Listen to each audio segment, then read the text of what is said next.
ચોમાસા પૂર્વે મલેરિયા અને ડેન્ગ્યુ જેવી મચ્છરજન્ય બીમારીઓ સામે લોકોને જાગૃત કરવા સુરત મહાનગરપાલિકાના ઉધના સાઉથ ઝોન દ્વારા વિશાળ જનજાગૃતિ રેલીનું આયોજન કરવામાં આવ્યું। પાંડેસરાના પિયુષ પોઈન્ટથી દક્ષેશ્વર મહાદેવ મંદિર સુધી યોજાયેલી આ રેલીમાં અધિકારીઓ, આરોગ્ય વિભાગના કર્મચારીઓ અને કોર્પોરેટરોએ ભાગ લીધો હતો।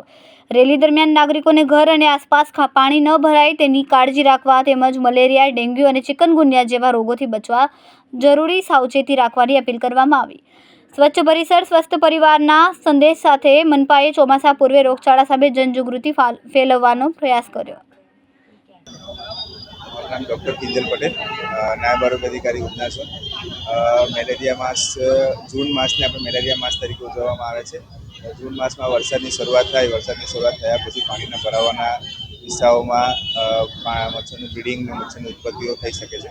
તો એ ના થાય તેના માટે તમામ મ્યુનિસિપલ સદસ્યોને આમંત્રણ આપી આપણે એક જનજાગૃતિ રેલીનું આયોજન કરવામાં આવેલું છે, જેના લીધે આ લોકો જાગૃત થાય અને આ ચોમાસામાં બને એટલા મેલેરિયાના કેસ ના આવે અને મેલેરિયા મુક્ત ના રહે તેવી અપીલ કરી છે।